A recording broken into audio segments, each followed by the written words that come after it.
far with FM.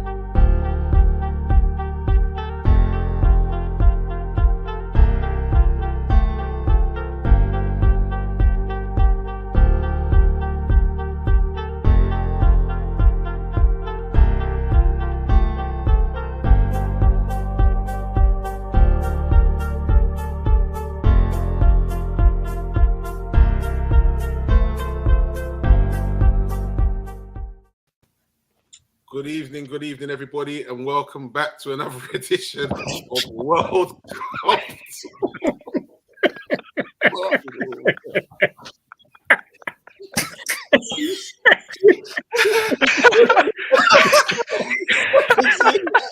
It's started already. Oh my days. Good everyone, just to let you know, we are sponsored by Global Mapping Surveys, who currently assist architects and property developers and construction companies all over the country. They offer a wide range of services, such as setting out topographical surveys, 3D laser scanning, and monitoring. They can be found at all the W's, globalmappingsurveys.co.uk, and all you need to do is mention COP Talk or World Cup Talk, and you can get your discount. That's all you need to do. So, good evening and welcome, Mr. Tabriz. How are we doing, sir? You got to hold again because fast as you can get to the line. They'll always hit you when hit you. There's only one way to get them. Get round up. Because I'm the England man, and what you're looking at is the master. Oh my! Big football cup. 3 lions on my chest. You know you can't go wrong. Hey! Yo. Could you answer the question now? I said, how you doing? Yeah, I'm actually good. I'm actually good. Listen, after that audition, we might have to change your name from Mr. R&B, bro.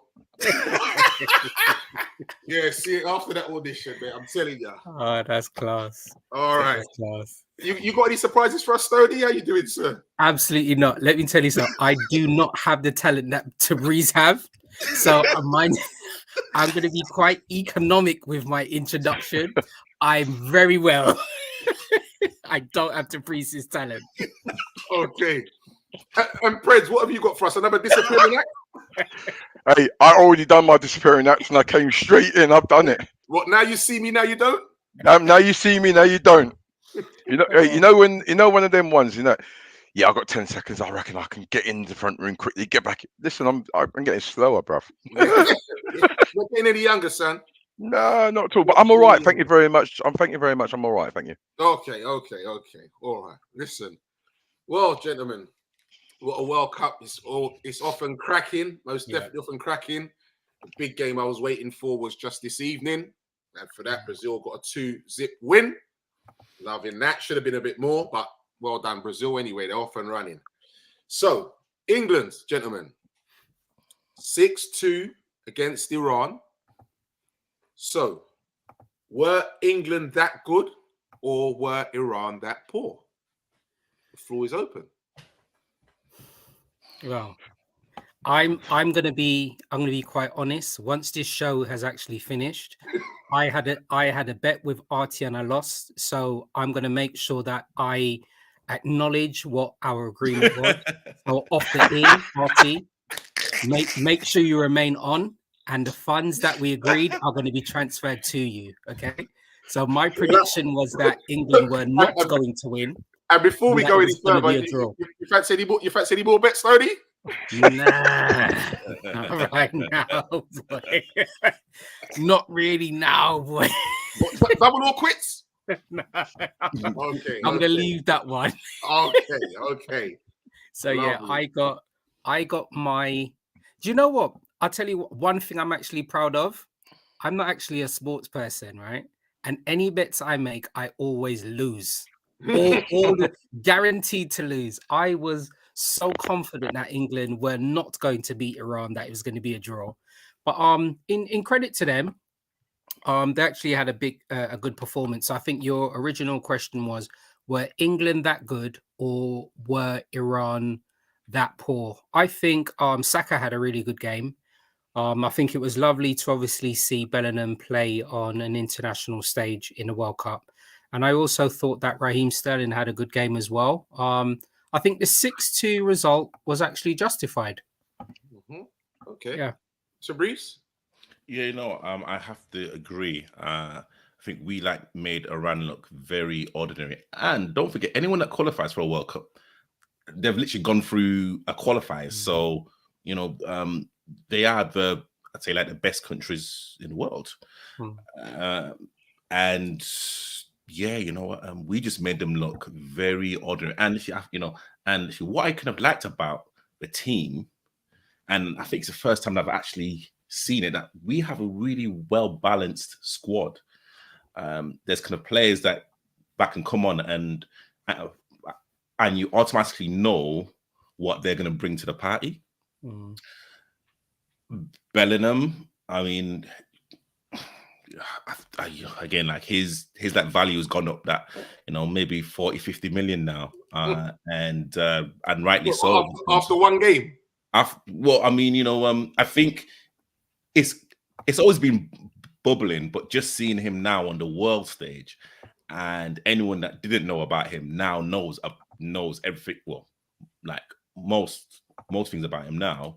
It just looks like a team and a squad that really mean business. And kind of watching the other so-called elite teams, you have to put England up there as one of the favorites. The Portuguese didn't really perform well. Of course, everyone knows about the other Argentina, Germany, etc. So yeah, I'm kind of really, really proud of the guys, and also as well, Saka and Rashford, standing up and scoring all of those goals, and hopefully everyone that were on those particular players back now can actually look and think, okay, you know what? They're actually decent people. Okay. And Mr. What do you call it? Mr. Union Jack himself, Preds. Well, I just want to say, right, last week I got a bit of stick for some reason. All right. Did you? Well, I'll tell you what, I'm going to rewind it now. I'm just going to remind people that I got a bit of stick, right, for saying that England's going to win. Stoney is already... Look, I feel sorry for you, bruv. Seriously, bruv. I told you last week, don't do it. Don't do it. But I'm over the moon that finally we got the football going. And I was just over the moon that we seemed like we was in control. We had good rhythm to the play, good tempo, good rotation with the front three. Midfield looked good. And yeah, I got to be honest, on balance, you'd expect this result. The only concern I have is that Iran managed to score 2 goals. And that's the slight concern in regards to going forward. We looked efficient, lively, and clinical, most importantly. But then defensively, for the first goal, Harry Maguire's on his heels and the guy slipped behind him, and he's gone and he's hit the roof of the net. And then the other goal is just like, well, hold on, we're in so much control of the game. We can't be letting teams like Iran score 2 goals. I think that's a bit unfair on Iran. Every team that gets to this level, they will always have their 5-10 minutes of pressure. And it's just the fact that they took their chances. And the first goal, absolutely. I mean, again, I can guarantee if that was Ronaldo or Messi or Mbappe that scored Iran's first goal, people would be raving about it. Blowing up, absolutely, 100%. And of course, the second goal, in the letters of the law, it was a penalty, but there was one in the first half that was That's so what I was going to say. Yeah. On Harry Maguire. Yes. Yeah. So when the guy was bear hugging him. I thought it was rugby. So, yeah, I mean, there's not going to be a lot of teams that are going to keep clean sheets. And again, if England beat every single team 6-3 and win the World Cup, everyone will be happy. If England go and win every game 1-0, it may look ugly, but the trophy's coming back home. Yeah. Well, I agree. I mean, it's a competition. isn't it? You know, it's not a league. It's not a league over a period of 10 months. It's a 4-week competition where you got to hit the ground running. And yeah, you might going to concede 2 goals. It was just the manner in the way we concede those goals. Fair play to Iran, but it's just the manner, which is slightly concerning. And but other than that, look, you know, they weren't great goals by Iran. They were mistakes by England. Yeah, and that's what it is. Defensively, you know, both two of our centre halves obviously weren't talking to each other. Harry Maguire was on his heels, and Matey Boy's made a good run in behind him. Once you see the defender's shirt number, that as a forward, exactly, that's the time where you're going to make your run. Perfect. So you know, but you know what? It's good to get the 3 points on the board, and it sets us up perfectly to go into the next game tomorrow. It does that. Gonna say good evening, Billy Smith. Gonna say a big shout goes out to Vinny as well. Yes, we are all well, mate. Good shouts. Good evening, Vinny. Vinny saying bit of both about where England that good or where Iran that poor. But Bellingham is different gravy. But listen, Vinny, keep them comments down, man. You're just what is wrong with you? Jesus Christ. Did you see when he missed control that ball, bro? Come on. Vinny's just put another 0 on. Vinny's just put another 0 in his title. Zeros on this brother's price tag, man. Jeez. Good one. I think we should have a little chat about this. Vinny says, imagine Sterling at 26, 27 has played in 5 tournaments and 80 caps. Despite his stardom, he's very much underappreciated, in my opinion. Somebody else was saying this the other day as well. Very true. Yeah. Yeah, that is so accurate as well. And I think the thing about Sterling as well, that is such an excellent comment as well. And I think with Sterling as well, you can probably even see the versatility that he's actually shown since he's gone to Chelsea as well. I know it was clear when he was at Man City, but City have actually played him as the striker, left forward, right forward, the centre forward, and as a cam.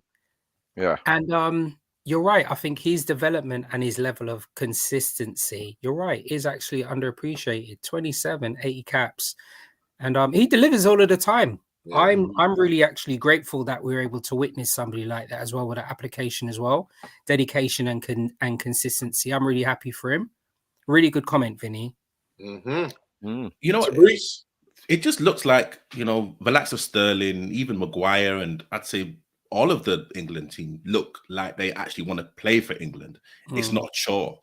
And Sterling's goal, like, again, I don't know how he generated that much power, you know, from his heel, or you know, from the side to actually score. And again, you know, where we kind of look at the media as the beacon of light, and of course they will portray whatever they want to. And you know, it's a fact that, of course, Sterling, was it in the World Cup? You know, there was that whole controversy about Sterling full stop, and you know, it's for like me, it's the football purists that actually know the players in the team, the human beings, you know, in the team that actually make this team tick. And it's kind of really important that, you know, platforms like this actually highlight the unsung heroes. And again, Sterling is like, he looks like a guy that doesn't really care about the headlines. You know, literally, he just plays football, go back home to his family, and that's it. So yeah, well done to him. Well done. Okay. Fritz. Yeah, I think he's been unsung hero for England for a very long time, underrated.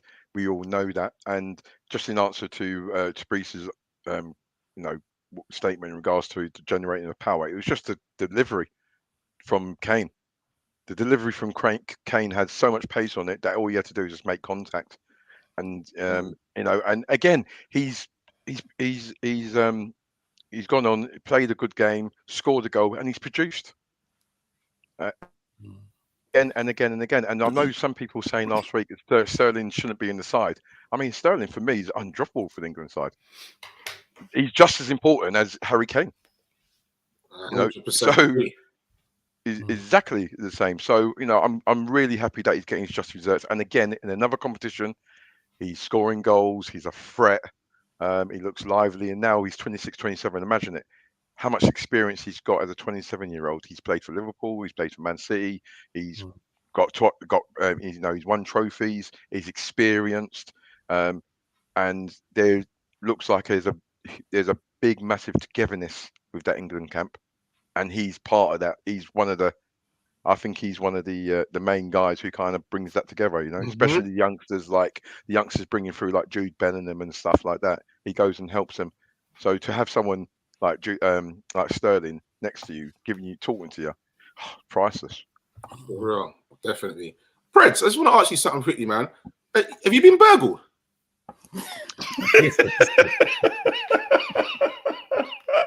There was a TV up there last week, bro. Yeah, mate. Well, cost of living, isn't it? We got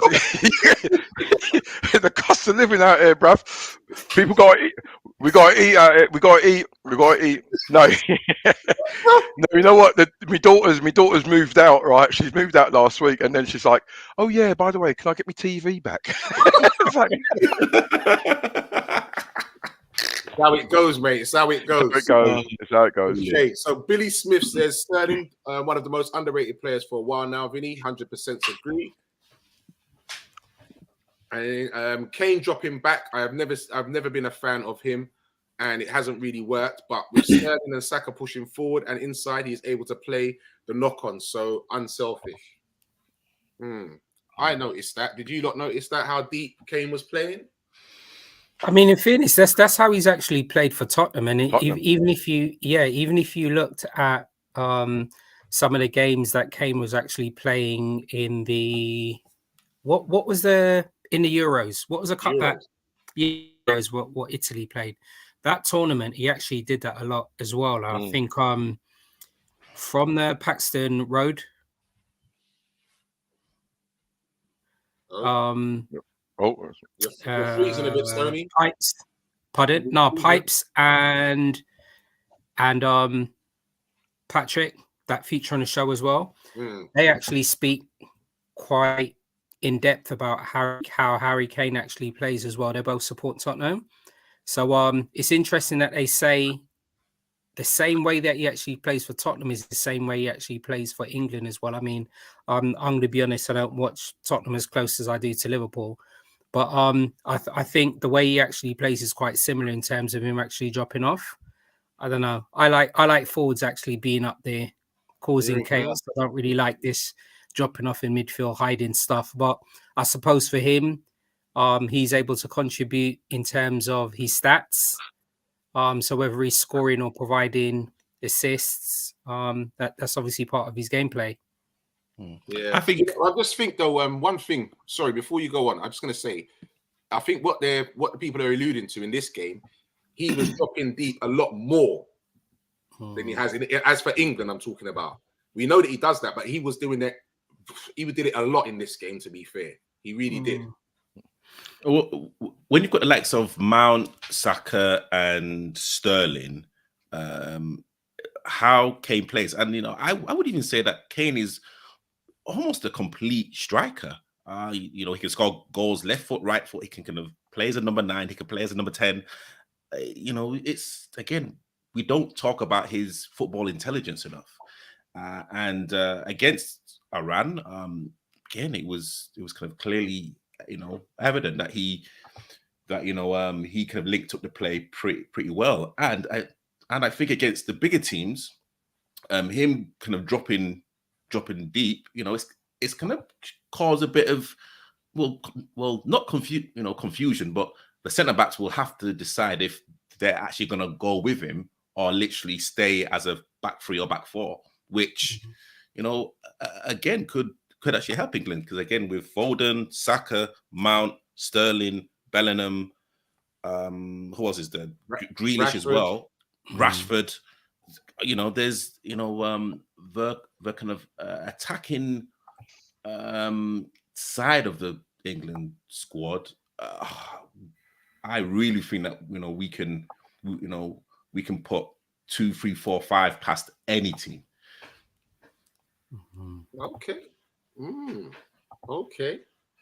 So, talking about, I like what you just said there about that, Tabrice, about should the defenders go with him or should they not? Should they just stay in position?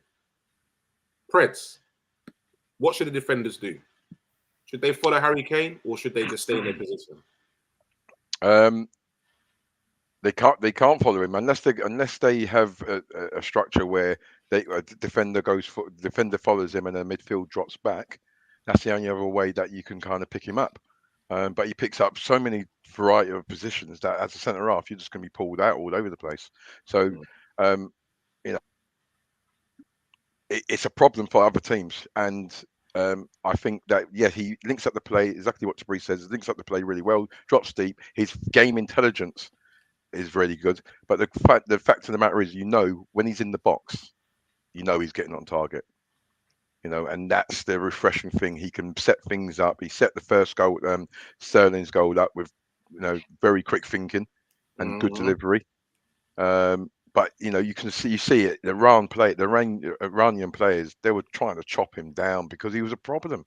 And then you've got the rotation of Saka, Sterling, and when you've got Bellingham as well, he's a box to box. He runs past him as well. So all of a sudden, you still, even though Kane drops in, you still got three players ahead, all looking to go in behind. And defenders now are going to be like, well, okay, if we drop back, Kane's going to get the ball and pick up the ball in between the lines. If we push up, then you're going to have the runners going in behind. So tactically, we're in a good place.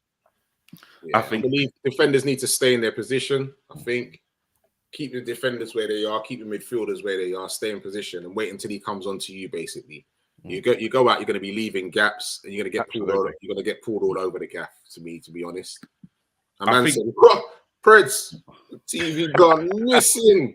Hold on for a second.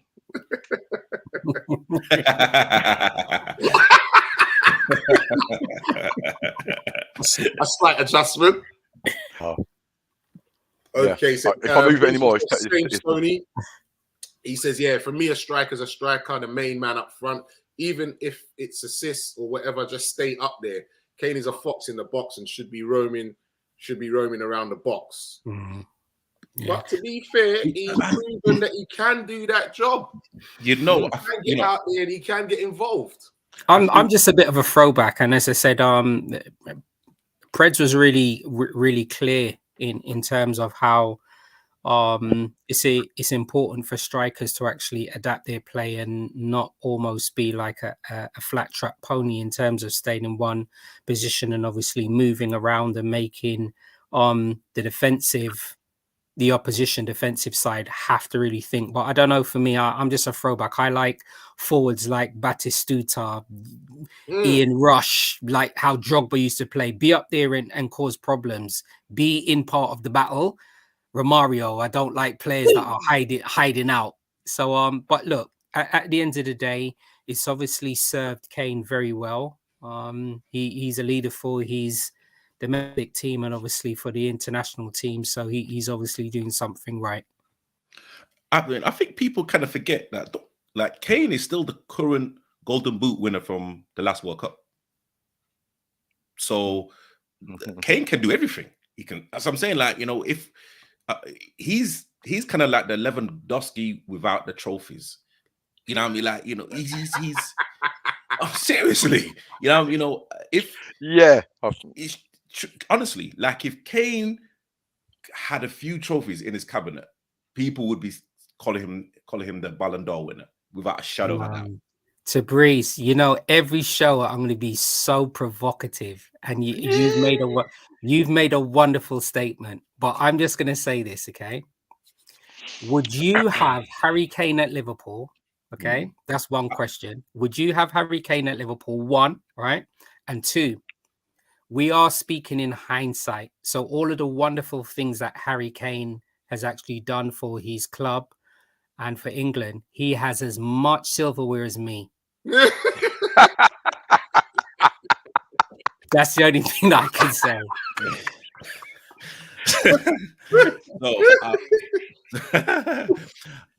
So I'm sure I've said it on our show. I would love Harry Kane at Liverpool. I'm sure I've said that on numerous occasions. You have. Imagine a Harry Kane at Liverpool. He would score a bag of goals. But I mean, yeah, I think the only thing that is lacking is the trophy cabinet. If he was at Liverpool and he was scoring that amount of goals that he was scoring at Spurs, he would have got a Ballon d'Or by now, without a shadow of a doubt. Like, let's be real here. Yeah, you're talking realness. I would be so upset if Liverpool were even in contention for Harry Kane. I don't know. I can't get my head around it. I don't know what it is. I don't know whether I have a problem or whether I'm not being realistic with what he actually provides as a forward. But if we were ever linked with Harry Kane, I would be upset. Like, Harry Kane is a guaranteed 25 goal striker in the Premiership. But if we add Harry Kane to that, does Harry Kane and Salah get the same amount of goals though? I think they're still going to bang the same amount of goals. Yes. Yeah. You still see Salah getting 20 odd plus and Kane getting 20 odd plus. Yes, I could see Salah getting more with Kane as the front man. No way. You know why? They're both too greedy for that, bro. No way. Well, but we had that with Mane and Salah, didn't we? Nah, exactly. It's different. Them two egos, no chance. No, I think one of them will definitely bang. I don't think that both of them will be able to get both the same numbers. As I'm talking about as they're doing now. I don't think it would work like that. One of them would definitely. I think they 100%. Mate, I've got to be honest. And then who takes penalties? Well, that's for them to sort out. Exactly. So hear what? Like I said, remember, that's a portion of their goals. So that's like you're talking about 8 to 10 of them a season. That's 8 to 10 of your goals gone. But if we score them, then it's only going to be a benefit for Liverpool. I hear that. I've got to be honest. If there's a thought of Kane coming to Liverpool, for me, that's like a no-brainer. Get him in the door. 100%. Get him in the door. Like, lace his boots up, get him playing. Because like you bring someone like that quality into the Liverpool side, people will be sitting up again thinking, hold on, Liverpool's attack now is like, because you've got, when you've got, like I said, Kane has evolved and he's matured as a footballer. He's obviously he's got leadership skills as well. And he's a clinical world-class scorer. And I totally agree with Tabrice. I think if he played in another team, yeah, he would have been a Ballon d'Or winner without a doubt. But he's not coming, so wish. How many Ballon d'Ors has Salah got? None. He's won everything there is to win in the game. Yeah. He bursts in there every season. Yeah, but he's all right because he's got. Why would Kane then, but not Salah? It would be. I wouldn't say. Okay, let me rephrase it. It wouldn't be guaranteed a Ballon d'Or, but he will be in the running for a Ballon d'Or. Like Salah is in the running for the Ballon d'Or as well. Has been. It's unfortunate he hasn't won, but. Okay, so Vinny says, I'd like to see Foden and Saka in the same team and take Mason Mount out. So this was going to go into my next point, actually, about the England team for the next game. So, do they need to make any changes? Vinny just said he'd like to see Foden and Saka in the same team. Stoney? I think Southgate's going to play it safe. I can see him playing the exact same team. So Pickford in goal, Shaw, Maguire, Stones, Trippier, who's in there, Declan Rice, Bellingham, Saka, Mount, Sterling, and Kane. I think the only change up front would be because Kane had a knock on his ankle. Yeah, but they said he was able to train today and all that. So he should be all right. Yeah. So, and Pickford had a little thing as well, but they said he's all right. Okay. There was mention of what's the guy's name again? Wilson. He didn't train, but they said it's nothing to worry about injury wise. But for some reason, he didn't train. But he's all right to play as well. So. Okay. So based on what you were saying there, I see Gareth Southgate playing the exact same team, because if we're looking realistically, if they get the result, if they get the 3 points against USA, then they're through anyway. So I think he'll play the same team, get the results. Once they have the points and once they have the goals in the bag, then if Southgate needs to make any changes after that, then I think he will. But going back to what I was originally going to say before you mentioned about the players' fitness, if it was something that Harry Kane wasn't fit, then we'd probably be looking at to see how Wilson played up front, or if Wilson wasn't available, then Rashford would play there. But all of the other players behind that, I see it being the exact same startup for England against USA. Okay. So, Breeze? I cannot disagree. I think you've got to get the points in the bag. Not saying it's about experimenting with your squad, but I think the starting 11 did nothing wrong. USA, yes, will be a different proposition, but I think I think the quality in the final third will shine through. Mason Mount, I thought, had a decent game, and again against the US, who are younger and they seem a lot more mobile. You need that, you've got to try and match their energy. And I think Declan, Mount, and Bellingham will match and actually surpass them. So yeah, I can't see any changes. Okay. And Preds, I'm going to bring this one to you. So moving on from that question, Billy Smith says, Vinny, Mount and Saka have been miles clear of Foden for England. Foden doesn't really suit Southgate's system. Yeah, I kind of agree at the moment. Mount and Saka have cemented themselves in that team, and Southgate knows he trusts them. And he's quite consistent, Southgate, in regards to his teams, what he picks. And like Tabri said, they didn't do anything wrong. So if it's not broke, don't fix it. Foden is a different proposition in regards to playing for England. I've not really seen him have a good game for England, or maybe I've just missed games. Unless someone can kind of correct me. I just haven't seen the best of Foden in an England shirt. And for that, yeah, I'd agree that Mount and Saka are currently, more closer to a starting position than Foden would be. Okay, so Vinny says he reckons that could be because Foden ain't really been given a real go. And Billy comes back with saying, Vinny, we saw against Germany the impact Saka and Mount have.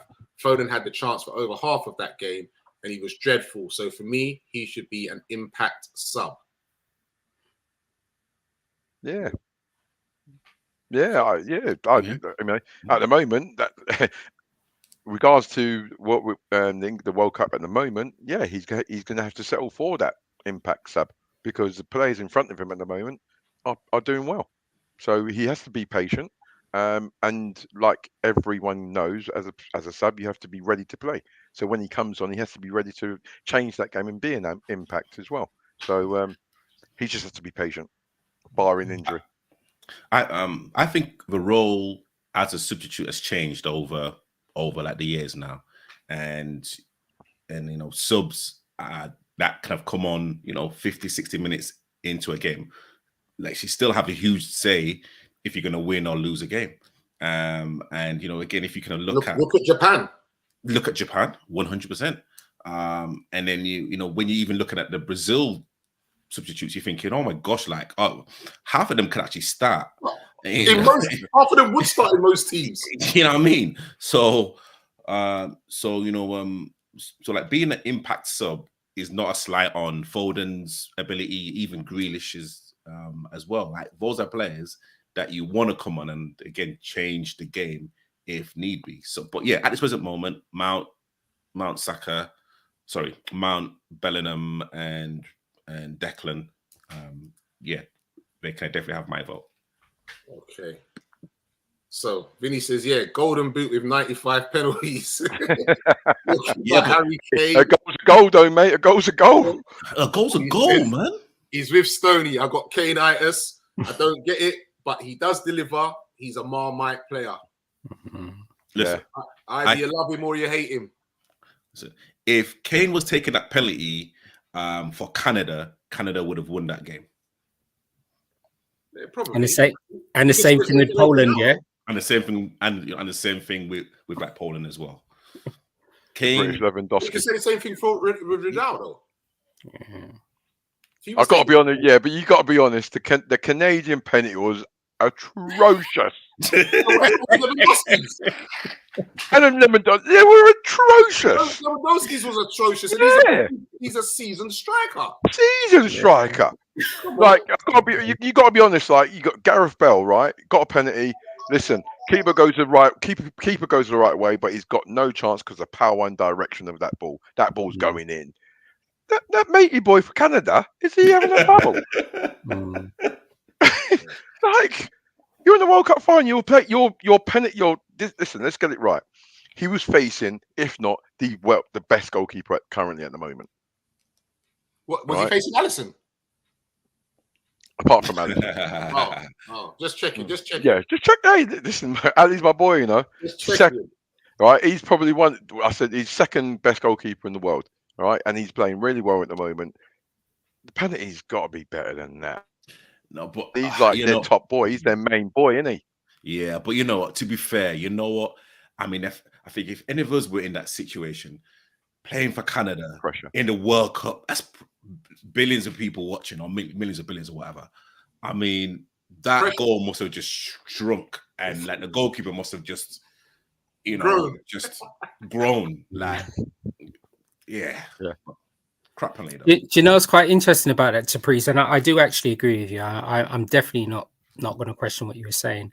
I think in terms of how that goal size probably looked, whether it was larger or smaller, for those Canadian players, they're actually looking to gain experience for the future, because the next World Cup 2026, it's Canada, America, and Mexico are actually hosting. That's right. So if anything, they should be gaining experience or additional experience from this World Cup opportunity, and galvanize that and make them grow and be much better players for the next tournament. But they should have finished. He should still have finished that though. 100%. Definitely. You know what I was going to say is, before you go on, Lee, I'm going to say I understand that, like, the experience, Stoney, and they're going to gain experience.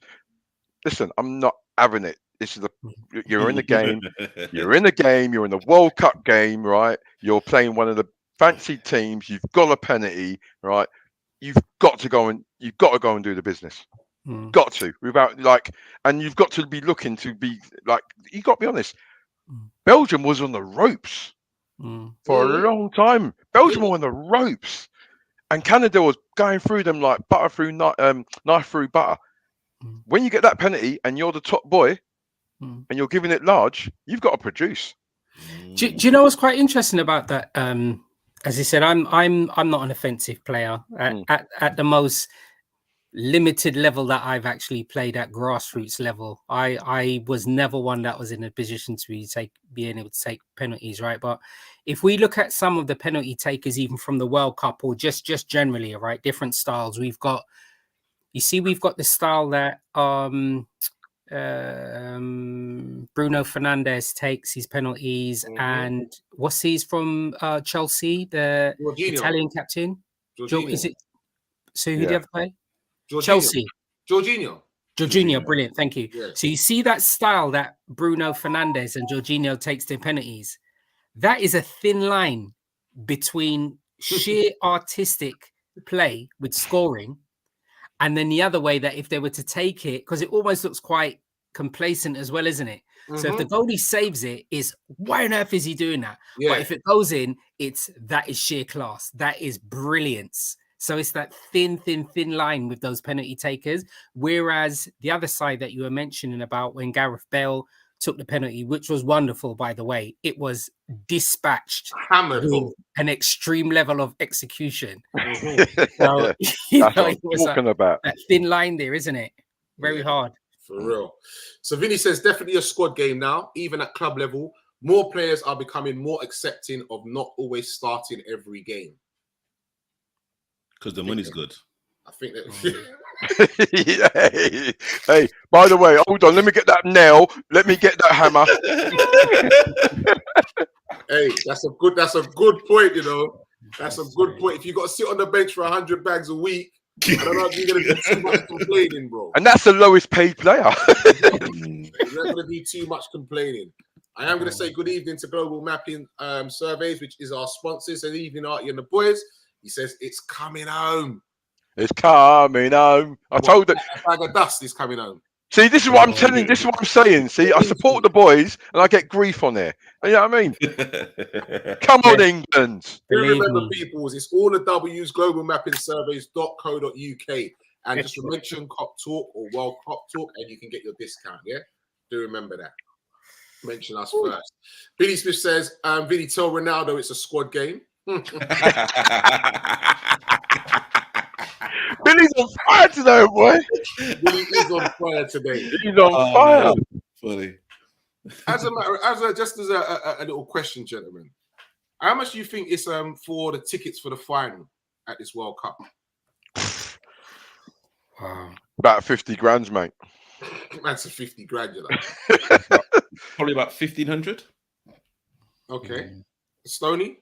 Yeah, do you know, I don't think I can go against what Tabrice was saying. I think my only thing that will be quite interesting, the value of the tickets is going to be high, but then we're probably also looking at the actual attendance, because even if we look at some of the attendance in the group games, it's been sparse. And I'm thinking to my own self, France, and I'm just saying personally, if I was in a position to obviously travel to the World Cup, I would have thought that France's game would have had a full capacity, and also the Brazilian game as well. Yet there was a lot of seats that were empty for whatever reason. So I think that's quite an interesting. But your original question was about price. Yeah. And yeah, I would go with Tabrice, high volume there. Okay. Well, I'll tell you what, before I do tell you the price, I'll tell you a reason why, what is it? Nearly 3,000 fans ain't there, because they all decided, because of the costs and everything like that and all the other issues, they took 3,000 of them to watch it in Tenerife. Wow. 3,000 fans, a lot of them Welsh fans and from other places as well. They've all booked and gone to Tenerife, and that started with someone making a mock comment online on a social media platform, and someone else said, "What? Let's do it then." And it just snowballed from there. And they've gone out. There's a couple bars in there that's showing the games and whatever, and they're all out there together. And they said they are having a splendid time. Fair play. Reasonable prices. Fair play. Yeah. Fair play. So the games for the final, it's 5,850 rials, which equates to £1,179. So that's saying that's up 46% from the final in Russia, which was £807. The cheapest tickets for the finals will be available at £513. Group matches will start at £58.64 for foreigners. How much do you think it is for nationals? They get a discount. Probably about a tenner. Free. £10. Isn't that's going to be cheaper than if they were selling beer out there, isn't it? £8 for nationals. £8. Wow. You might as well out there. You might as well say that's free. £58 for foreigners.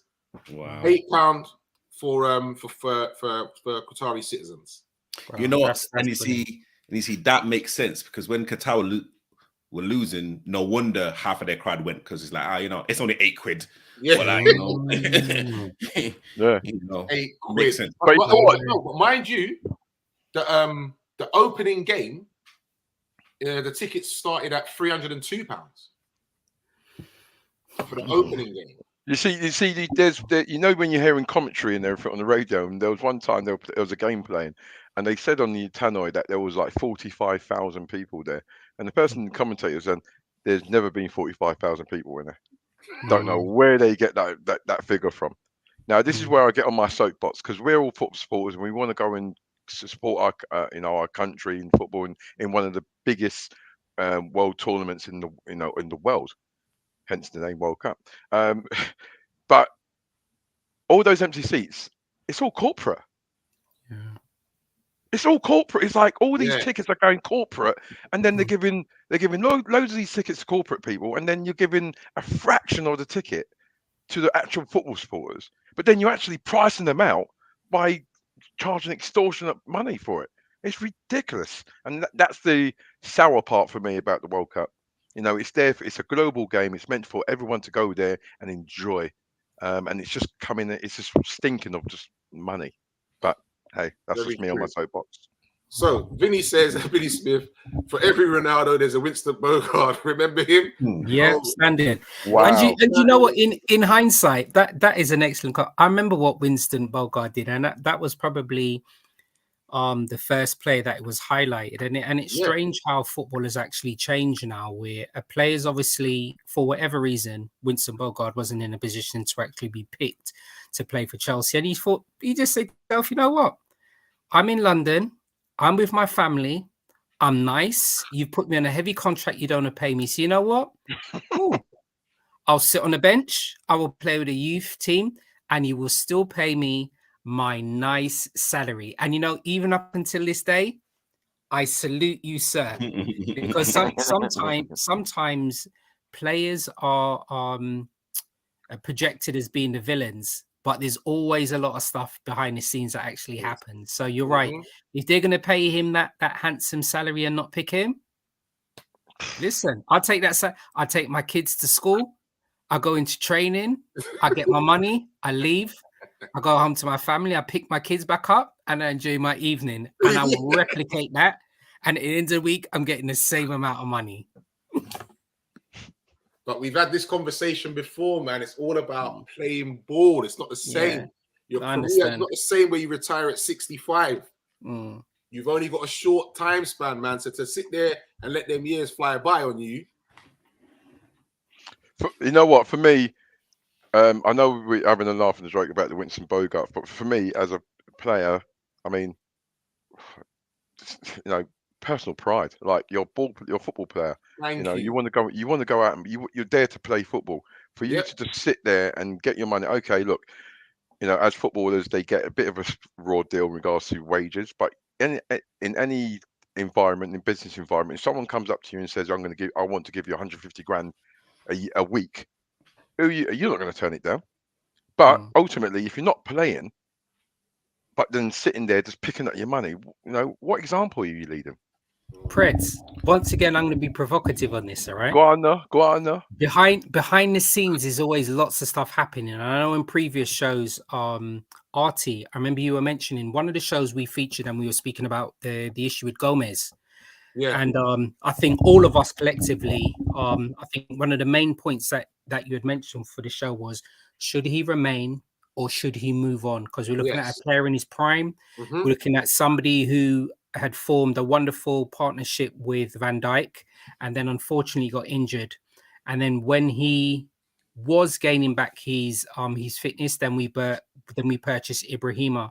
And I think part of the show we were kind of discussing, should he remain or should he moved on? And I'm only just speaking about just one example, okay? With Gomez, we've actually seen he's now actually returned back to fighting for that centre-back position alongside Ibrahima. So it's Ibrahima and Gomez alongside Van Dijk. So you're right, transitions can play very, very, very quickly. So for me, what I'm really saying is it depends on what's happening behind the scenes. Yeah, that's the only point that I'm saying. But I agree with you, Preds. If it's long term, where you think you're never going to play and you're just picking up the bag, then you have to question it. But behind the scenes, you might know that a player's contract's really going to expire at the end of the season and he's going to move on. So I'm going to come back into the fold. Or it may well be I'm not being picked because I'm not match fit or XYZ. So there's always lots of factors that remain there. It's hard. Yeah, I think I think what Artie said about football at the elite level. I don't know why my screen's blurry. Can you guys see me? Yeah, we can. Hold on. Why don't you get the ball underneath your arm again and start singing? Wait. Don't encourage him. Don't encourage him. So Don't encourage me. so we've seen players like Dean Ashton that had a very promising career, have a very serious injury that kind of ended his career, and he like could have been a world beater. We've seen Oscar that used to play for Chelsea go to China and earn crazy amounts of money. Same with Hulk as well.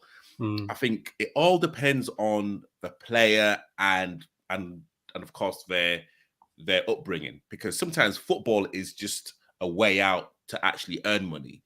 There's some players that literally just need to earn money for future generations, and football is just a vehicle. And there's some people that will just play football for free. So yeah, there's a chicken egg, mentality. So like for me, Winston Bogarde was absolutely right to kind of sit down and like earn his 50, 60, 70,000, which was a lot, back then. And fair play, he's probably sorted out his kind of kids legacy, hopefully, if it's put it in the right place. So Billy Smith says, I won't say it's coming home unless we get an actual challenge. It may sound harsh, but the challenges we have faced the last few international games, Belgium, World Cup group stage, we lose. Croatia, we lose. See, going back to my point, people. Yeah, were they that good, or is Iran just that poor? Don't get overhyped. You're right. It's a combination of. I mean, look, as he said, I think prior to England obviously playing Iran played. I think they play like a 5-4-1, all right? So their main talisman, in fairness, he plays in Porto, right? Taremi. Yes. He delivered at the end of the day. I think his domestic form was elite. Playing in the Portuguese league, and regardless of how he actually got the goals, he still actually scored 2 goals against England, even though he was the lone striker. So, I think it's one of those things there. We're in the tournament, playing against Iran.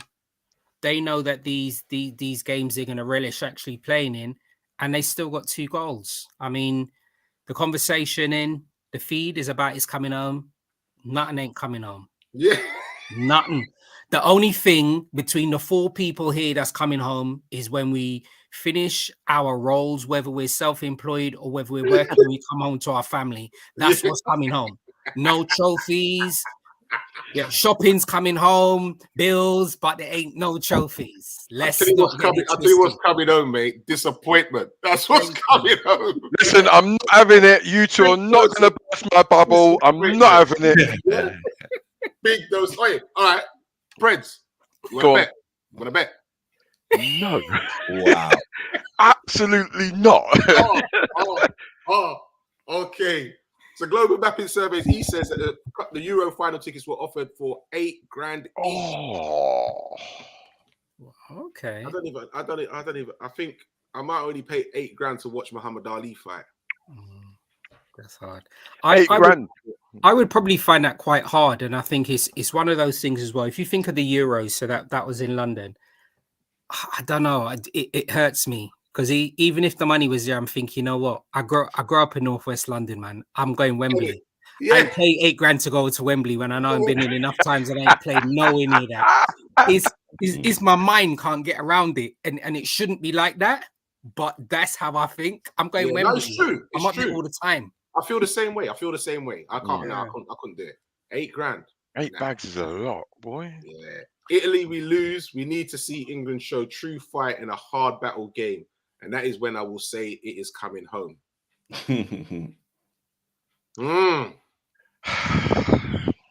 It's the first World Cup in the Middle Eastern country. You would think that Qatar people would embrace it even if you lose.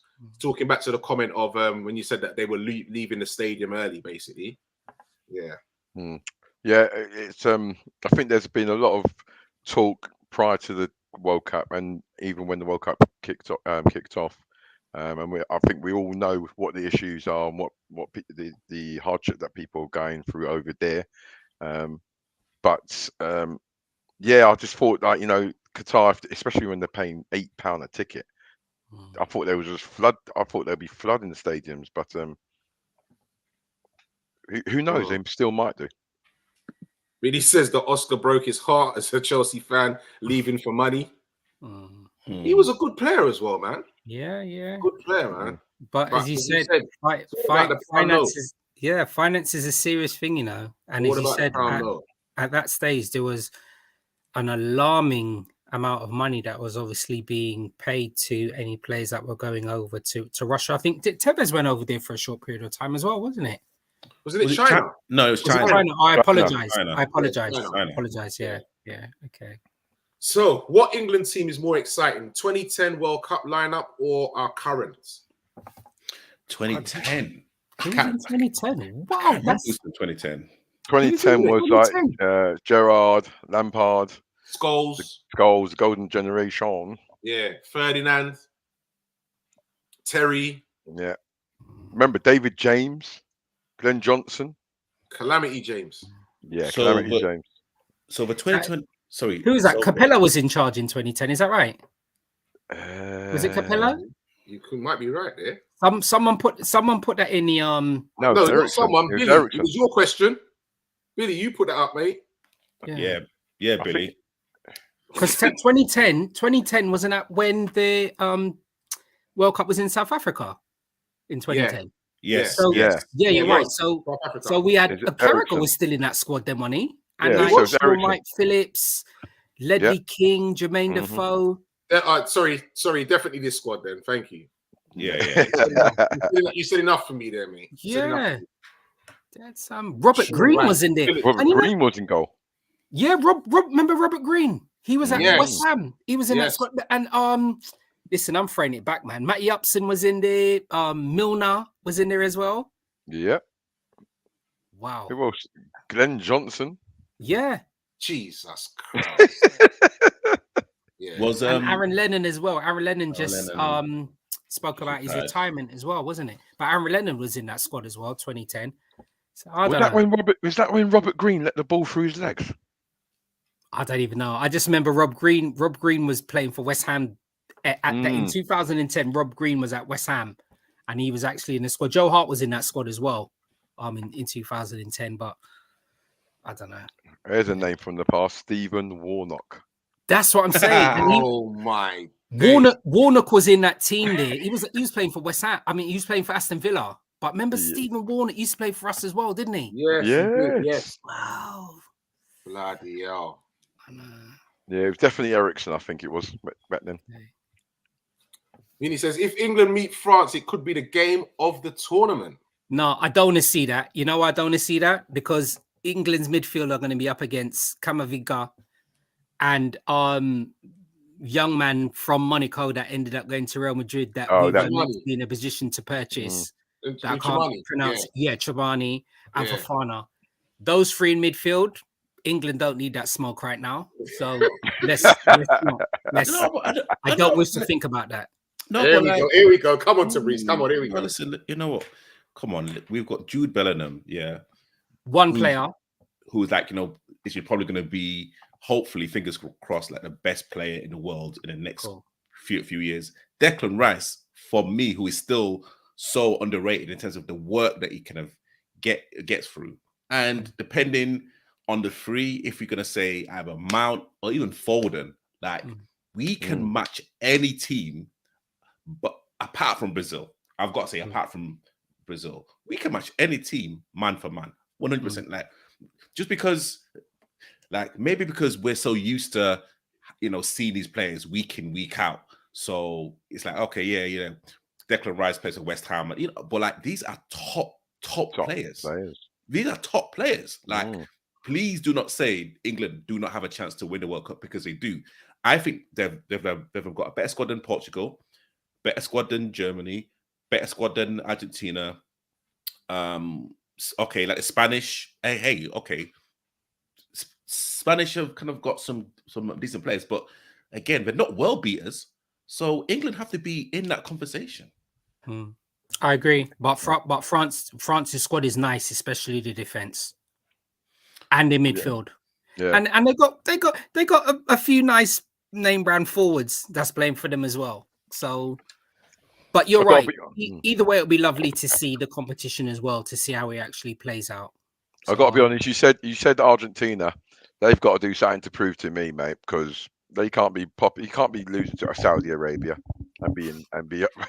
I know it's a competition, but I'm sorry. Like, listen, did you see Argentina's lineup? Ridiculous. But this is the beauty of the World Cup, Thank because you. it's the Thank beauty you. of it. Like, it's brilliant. you. I think it's absolutely, like, Germany got beat Mm. by Japan. Like, come on, Yeah. you know. So, like, listen, it's a bit of a mad, crazy World Cup, and listen, as far as the football's concerned, let it continue. Let the craziness continue. Yeah, and you know, Tabriz actually said something as well, which I think really typifies the World Cup. We're looking at all of the elite teams, regardless of what people think about. So, regardless of what people think about the standing of Iran, or standing of Saudi Arabia, or the standing of Costa Rica, and the reason why I say that was based on the result against Spain. All of these teams that are in the World Cup would have gone through a qualifying stage, and they're now in the World Cup.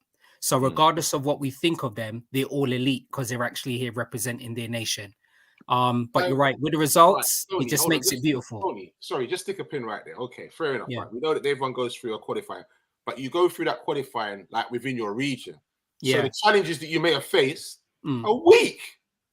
But they can't do nothing about that. So guess what? Yeah, exactly. But guess what? But don't be using that to say, all right, they're good and they deserve to be here, whatever. No, they do. What they played was whack. No, Artie, there's nothing those teams can do about it. Let's think of it this way, right? If we think about the Asian qualification, right? Australia from that side, they would have been playing, we'll just give an example, against Japan, Thailand, Korea, and everything. There's nothing they can actually do. If those are the teams that they have to qualify against, then there's nothing else they can actually do but beat those teams in order to get to the World Cup, because that is where their qualification region is. Yeah, I'm not disputing that though. Yeah. So there's nothing else they can do. Same like Costa Rica. There's nothing else they could have done. They've beaten their regional teams in order to get to the World Cup. Yeah. So they have to get credit for that. That's the point that I was saying. There's nothing more they can do. No, nothing. No, sorry. I know there's nothing more they can do. That's who they have to play. But Yeah.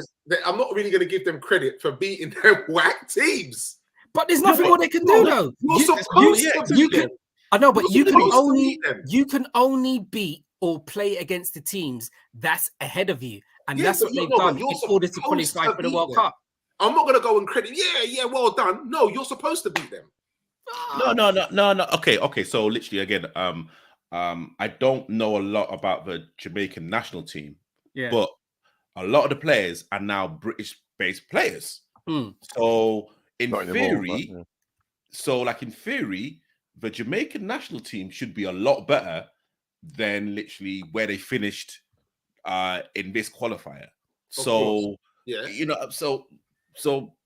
like whoever finished top in like that region or second. You talking about? Because they had Mikel Antonio. They had a few more. I know what you're saying though. Tabriz is right. They've actually got players that some of the players are actually playing in high leagues. Across the board. So there's nothing more that they can actually do. But as you said, play and beat against those players that are actually playing against. There's nothing more they can actually do. But it's like we say. Hold on a minute. Yeah, Thank you, Vinny. Yeah, Costa Rica would have had to play St. Kitts and the Cayman Islands. Okay. But okay. But guess what? That's the region. That's the region, though. This is what I'm talking about. But that is the region. St. Kitts have got 7 people on the island, bruv. 7 people on the island. The region. There's nothing where they can do, man. And hear what? And Rashford's originally his parents. That's where he's from. St. Kitts. He's a St. Kittian. Why did he go and play for them? Oh, hold on. Okay. You know what? I'm gonna be Artie. You know I'm so provocative here, right? You know, enough of those Dutch players are actually from Suriname as well. Why didn't they all go and play for Suriname? Of course. All right. Okay. So literally, I've literally looked at Costa Rica's qualifying group. So literally, they were in the same area as Canada, Mexico, States, Panama, Jamaica, El Salvador, and Honduras. And Right. Costa Rica finished 4th. Okay. So there's nothing wrong with that. Great. Yeah, that's great. 4th. Yeah, great. Yo, but They like qualified though. They qualified. they qualified. Yeah, yeah. Out of that group, and you finish 4th. Great. Great. Yeah. So really, I'm gonna give you a pat on the back. Well done. Yeah, Great. but even winning, even coming top Come doesn't on, guarantee you come success on. in World Cup. Come on. Let's be serious, man. It's the same logic as like when you have the Champions League and Europa League and some of these teams that are from them, some of these Eastern Europeans. You don't know no other team out there. You don't know none of the players, but you have to play them. No, but like Come on. no, but like it's Be no, but like real. it's no, but like no, but like it's kind of you saying, well, you know, the World Cup should only be in Europe because No, places in I'm not. Africa, No, you see, you're missing the point I'm saying. No, you're missing the point. I never said that. You were saying, oh, yeah, well, you have to remember, these boys went through a qualifying, blah, blah, blah, like they deserve a pat on the back. And I'm saying, no, they don't. Yeah, yes, they do. No, they don't. Because they still They got didn't beat qualify, though. nobody. They did. They didn't beat nobody. No, recognize nobody. No. You Right, are Mexico. Hold on, Mexico. you are being Mexico elitist right ain't now. great. You are being so elitist right now. No, You are being Mexico, Can I say- hold on. Mexico ain't great. Okay. Who was the other team you said? What? El Salvador? Yeah. Hold on. Okay, so literally, Honduras? wait, hold. Okay, so Panama? wait, hold on. Wait. All of Jamaica? And they only finished 4th. But you know what? See, all I'm gonna say in relation to that, right? Even though I know we're talking Come about on. Costa Rica and we're talking about Costa Rica and whatever team I was speaking about before, right? If you think about He's laughing this, at you, bruv. Look. I know. Even if you think about Making this, then Chelsea fan Artie, laugh at you. yeah. Let me check Even out if a you rap. think about this, then in terms of qualification and who they've played, and my point is, you can only beat who's in your region in order to get to World Cup, regardless of who you've played, right? I'm only going to just give this one example, and that's probably who I should have given in the first one, right? Somebody, one of our viewers, because I don't know who the teams were, by the way, right? If you can, quick research: who did Saudi Arabia play in the qualification stages in order to get to the World Cup? Because they got there, and then they still beat Argentina. So my point is, everybody deserves to be there. If you've beaten your region and you've got to the World Cup, it's an opportunity for you to showcase yourself, and then we'll see what materializes from there. But Saudi Arabia have done it, and they beat Argentina. Yeah. Yeah. I think it's a special I think thing. you lot are missing the point I'm trying to make. I'm not disputing that. Like, I'm not saying they You're don't an deserve elitist. to be there. You're an elitist. I'm saying Yeah. you lot are talking like, yeah, they went through this qualifying and like, right, so they've done well. No, they didn't. All right, no, fair enough. You qualified. That's fair enough. But there's no pat on the back for getting there. Because what There's you a play pat on the back. That's is not harsh. the quality you're facing. There is when a you pat on the get back, That's though. harsh. Yeah, but your thing is, you got to remember. You got to remember. Like, you got teams like Canada who've never been like they've not been World Cup for years. That's a You great said- achievement. Wow. And Wales, 56 years. Exactly. All Like, all right. And you've you know got to what? give them I'm glad you plaudits. said it out, actually, Preds, because that is a great example of what happens when you're not real quality. Yeah, but then So all what of a sudden, happens? You have then the all of a chances, sudden, you have all the yeah. chances to play, and then what happens? well, You're flopped. yeah, but I think Look, at the moment, credit where credit's due, and you always Yeah. know this. There's always going to be some dodgy or funny results, not dodgy, sorry. That you know what? There's going to be some shock results, whatever. That always happens. It happens it happens in our Premier League. It happens in the Champions League, Europe. It always happens. But what you're going to tell me? You're going to put money on the Saudi Arabia to win it now? They got there. Stoney, Get out of here. They got. Get I'm- out of Anything here. can happen. Anything can happen. I would Get bet out of here. Saudi Arabia winning this World Cup. What? I would. That's why you always lose. I know exactly. That's why you always lose. Anything can happen. That's why you always I got to be honest, Stoney, lose. I think you got to call Frank, mate. I got to be honest. I've got a problem, bro. I got a number for you, bro. Trust me, I got a number for you. Serious. Oh, God. Oh, that was a great point. Oh, Right, God. let me see. Billy Swisley, 100% agree for that. They can only beat who is in front of them, but that is like putting City squad in League One, top in the league, and getting promoted. Exactly. They wouldn't get no congrats. After losing to Saudi, every Argentina got a gold Rolls Royce in the color of his choosing. Trust me. And they'll be out next to picking Rolexes, mate. I tell ya, no joke. Billy Smith, I see there's a couple comments you put in there, and I won't be moving on to them for certain reasons. Yeah, like to keep cop talk, you know, it is already. Yeah. But anyway. Why is that? It's nice. It's a bit controversial, Jensen. So it's something we can't really indulge in right now. All right, we'll do it off camera. Yeah, that's what he said. What has he said? He's got a couple of smarts there. Now. Easy, friends. Hey, not just a pretty face, you know. All right. So he understands. Even though he's a Chelsea fan, he understands. I'll give him that. All right. Nice one. Right. Gentlemen, who is the oldest player at this World Cup? Ain't that brother from Ghana? Oof, no, you know what? There's quite a few 37-year-olds. So Ronaldo's there. Okocha for Mexico, goalkeeper. He's 37, ain't he? Yeah. What as well? Yeah. What as in the player that's playing right now in the World Cup? Well, what did you think? I think it's Ocha. Like who's the oldest player that's the ever Dutch played? Goalkeeper's 39. No, I'm sure it's the US captain. He's 39. Oh. And so is the guy who came. I swear the guy who played for Ghana, he's 39 as well. Let me check. Hold on. Roger Miller. I thought it was because I know Ocha's 37. Smith says Dutch keeper, you reckons? Yeah, he's 39, the Dutch goalkeeper. I know the US captain is 39. Okay. But I don't know his name. Okay. So Prince, why are you looking up stuff? Research, bruv. No, I just thought it was Ocha. Stoney's off your head, bro. Stoney's, yeah, but that's what I said. I was just trying to get the guy's name, but I swear the guy from Ghana. Don't worry about that. How old is Pepe? Right. How old is Pepe? Luis is 37. In addition to Lionel Messi, who is 35, you've got Cristiano Ronaldo, who's 37. Luka Modric, who is 37. And you've got other veterans like Dani Alves, who's 39. Thiago Silva, who's 38. Oh, wow. Wow. Yep.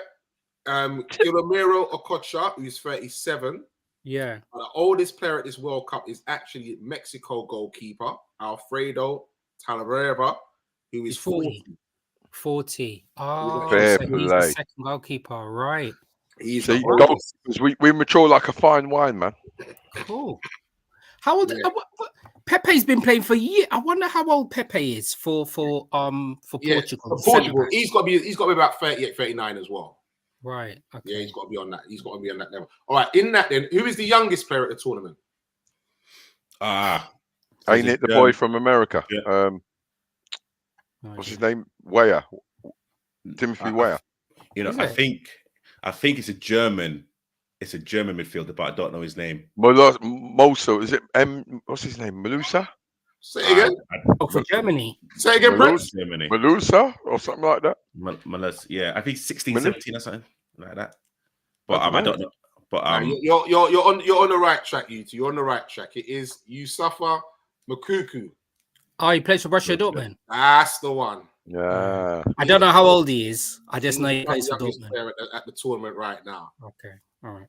How old's that then? Sorry, how old's that? Closely by, I'll tell you what, you followed closely by another German boy who I was hella impressed with. What's his name?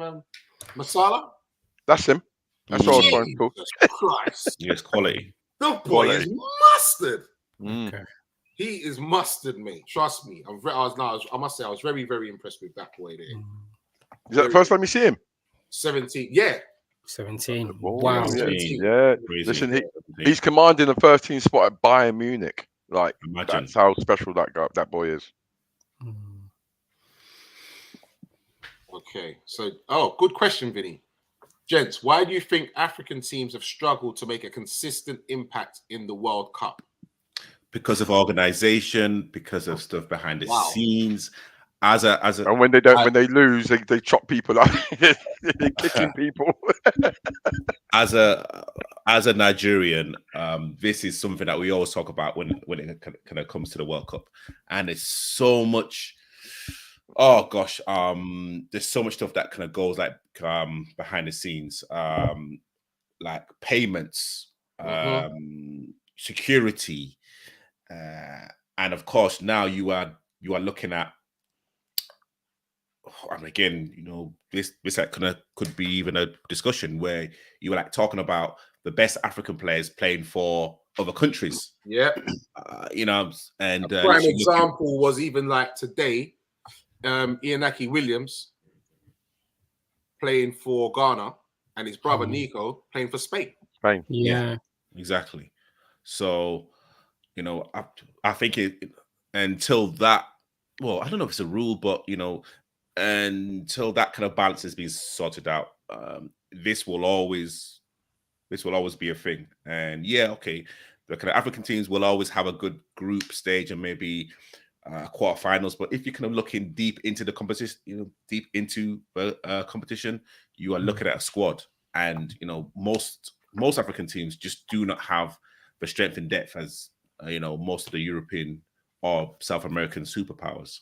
Tabrice, I'm going to ask you, like you said, obviously because you're Nigerian or whatever. I'm going to ask you this though, and I'm not trying to be about stereotype or whatever, but on a serious level, it's been known for years about this corruption and all that stuff within the teams and the payments and all this. Why has nothing been done? I don't understand it. It's like everybody knows because it filters from the top. You know, it's kind of literally everyone from the FIFA representatives all the way down through the coaching staff. Okay, so I'll let you tell you a story. I used to work for a television company called Ben Television. I don't know if you guys, yeah, you know, Africa, you know, so I went to the Nigerian football camp when Bertie Vogts was that manager, and it was a mess, absolute mess. We kind of they were like training at Heathrow at the back of one of the hotels, and I'm looking around and I'm thinking, okay, so FIFA's given Nigeria money to actually be here, but where's the where's the resources? Someone's pocketed so much money and just said, you know what, we're gonna give you guys this, and you guys have to just deal with it. And literally, you are like talking about Obi Femi Martins, who was prominent at the time, Obi Mikel as well. You know, established players looking around and actually arguing with the training room staff in front of everyone, thinking like, where's the footballs? So seriously, it literally got. Yeah, but this is what I'm saying. So everybody knows. So why is it still happening? Why is it still happening though? Because you know what, no one, I believe no one really wants to talk, and literally everyone is being fed. And you know, if like someone talks, then literally that chain of like drip money just like stops. And hey, like, it's kind of sad to say that money talks when you kind of come to a lot of these African teams. I think there's a story that the Ghanaian players didn't want to play because their bonuses were not sorted out. I think it was in the last World Cup where actually, I think, you know, all of them were just on the plane because they refused to come off the plane because you know, their like bonuses had still not been sorted out. Imagine this. So it's hopefully it's going to change, but we're like talking, you know, this has been decades now. Yeah, exactly. And you know, and again, that's the reason why I'd say like the better able players would prefer to play for the country that they were either born in, or you know, it's just kind of how it is, which is a shame, but it is what it is. Even Billy Smith mentioned it as well. And Bode scoring for Switzerland against Ghana. Yeah, you can't go back to his home country. How do you now go back home to go and visit family and all that, and friends and all that? And that's probably why he didn't celebrate. Yeah. Yeah. But it's regardless, it doesn't matter about celebrating. You've scored the goal that put the nail in their coffin, basically, kind of thing. It's hard. Yeah. So now imagine this. He now decides to, you know what, need to go and visit family back home or whatever. How do you think they're going to react to it? No, but there must have been a reason why he wanted to play for Switzerland rather than Ghana. And, you know, literally that's the... Cameroon. Oh, sorry, Cameroon. And literally that's the story that people need to know first. Because I get it, you know, it's kind of happening with Hudson Odoi. Like he's literally on the fence, Ghana or England.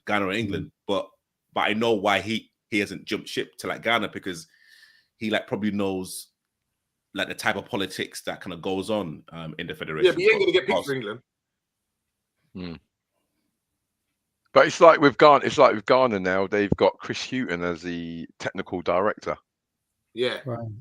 You know, so that tells you that, you know, Ghana are trying to move within the times in regards to organisation and getting things done properly in the right way. But then, how can you do things in the right way when you got the bosses who are meant to be facilitating the game to all, you know, pocketing money and taking it away?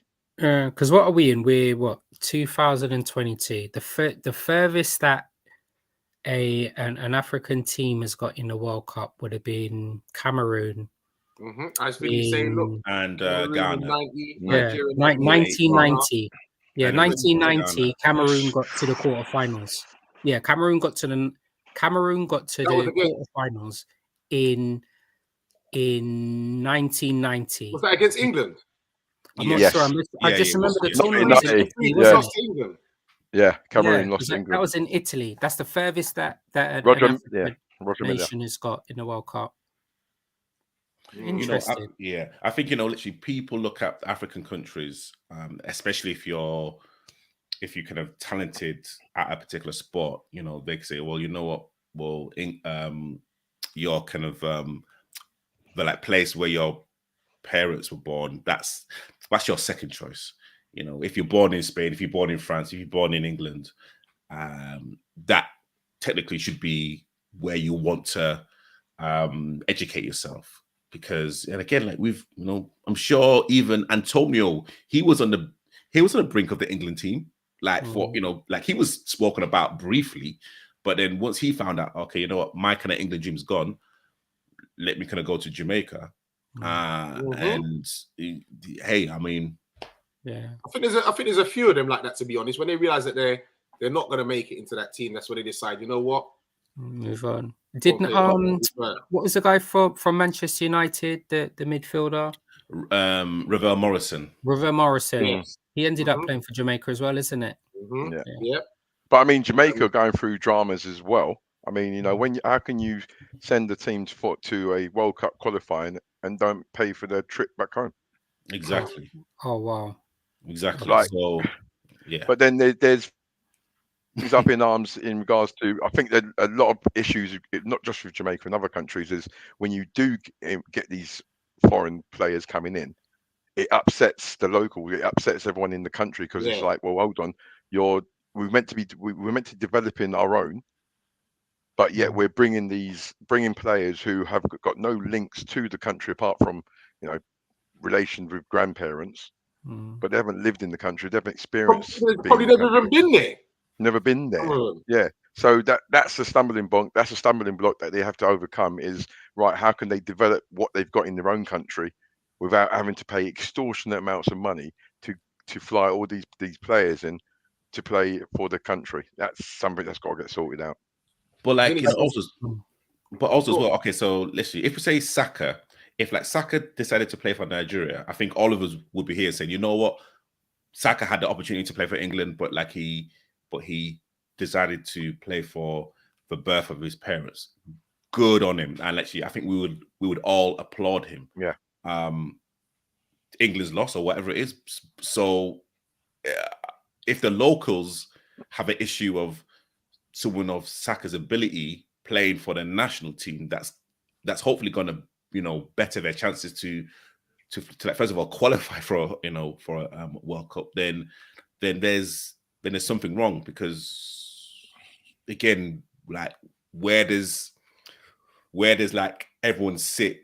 If I'm born here, but my parents are Nigerian, and I had the opportunity to play for Nigeria, should I not play for Nigeria because I wasn't born there?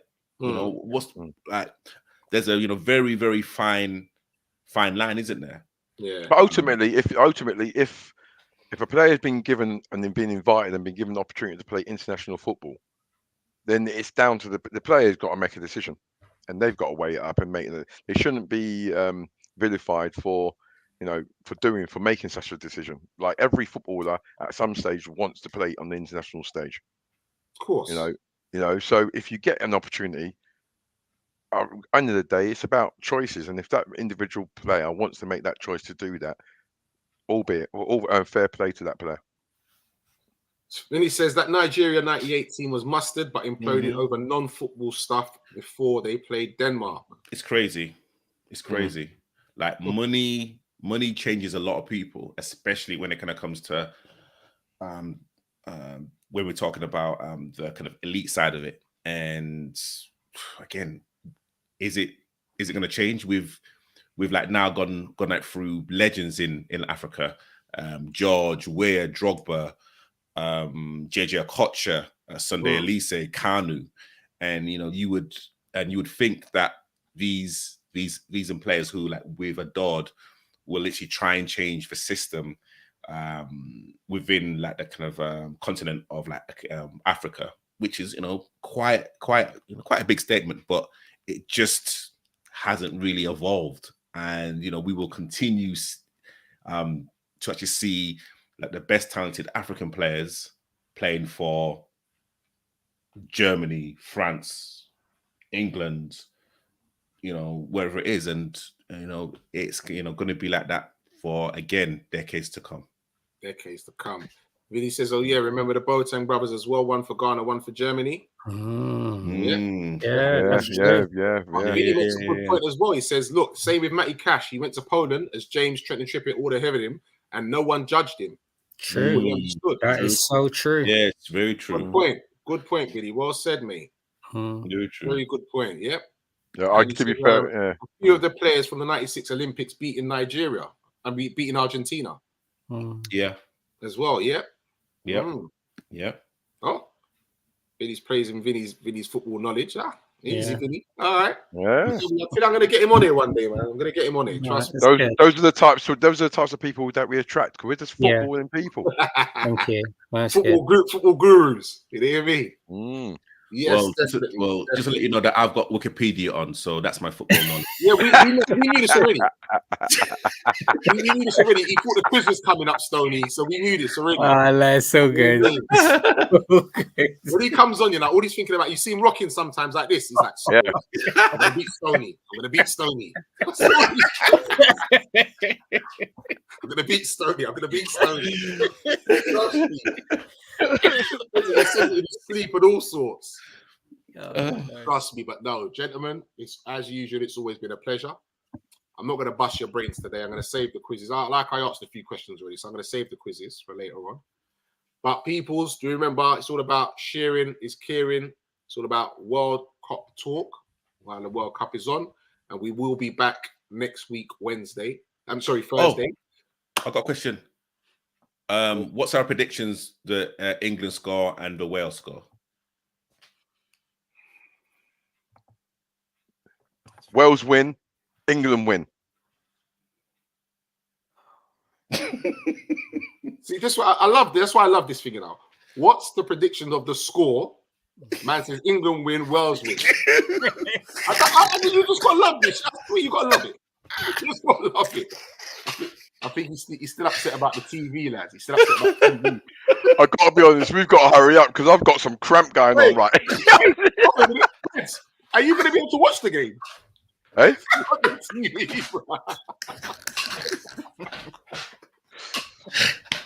Are you watching it in the pub? He's watching it in the pub, mate. Hey, I'll be watching it, mate. Don't worry about it. It's all right. It's all right. Don't worry. I honestly believe Wales will do Iran about 2-1, I reckon. And I believe that England will probably win 3-1. Well, listen, every prediction I make is incorrect. So I say England's going to win 3-1. Don't say that. England are going to win 3-1 against USA. And Wales are going to get the same result against Iran. 3-1, 3-1. Okay. 2-1 Iran and 3-2 England. Okay. So Vinny says 1-0 England, 2-1 Wales. Billy Smith says 4-0 England and 3-1 Iran. England hasn't actually beaten USA in 2 attempts in the World Cup. Yeah. So, Yeah. I mean, it's going to be interesting. But come on, boys! Yeah. Anyway, come on, Tabrice. no. Good. Gotta hold the tap.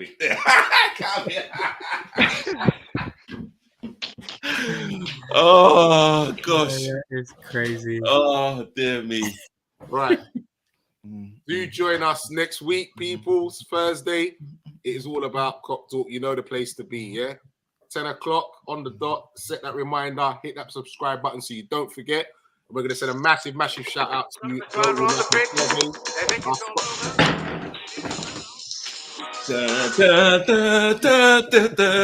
the staff.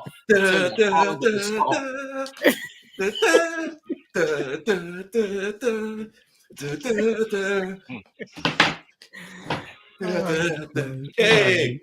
Oh shit! Oh yeah!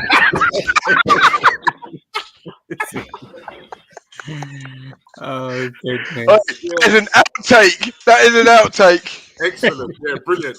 Look, he's got to go and explain to his missus what he's broke now. I know. It's true. Right, peoples. Right, Stoney, my brother. Thank you very much, everybody, for tuning into the show. Tabrice, Preds, and RT. Thanks very much for hosting the show today. Again, and look forward to being with you guys again next week. Brilliant, lovely. Preds. Listen, thank you very much, ladies and gentlemen. And listen, if anyone's offended by the facials that I was giving halfway through this, it's because I got cramp and I was hiding it. I was like, hey, don't worry, man. Listen, there's some good, what do you call it? There's some good Black Friday deals coming up in us. So if you want a new TV, bro, you know what I mean? Good Black Friday deals coming up. Trust me, you'll be good. Leave it out. Well, yes. Honestly, good evening, guys. And literally, I just want to say, like, when we come on, we're just four bunch of friends that come on and just talk about football. We don't know what we're going to talk about. You guys set the agenda. So like we're just here just to have a bit of fun, like laugh a little bit, and so that hopefully you guys get like the information and the content that you guys want. So again, thank you to everyone that's been listening and watching. Tabrice, you see what he says? You don't worry, I feel bad for that. I will replace him next week. Don't worry. We've got people in waiting, bro. We've got people in waiting. Yes, Vinny, don't worry. We will be discussing that very soon. It's a good show, gents. Lots of behind the scenes changes at NFC coming too. Yeah, we will be getting to all of that. Don't worry. Just keep it in. Loads of stuff to keep you up occupied. Don't worry about that. So once again, thanks, good night, and God bless everybody. Take care.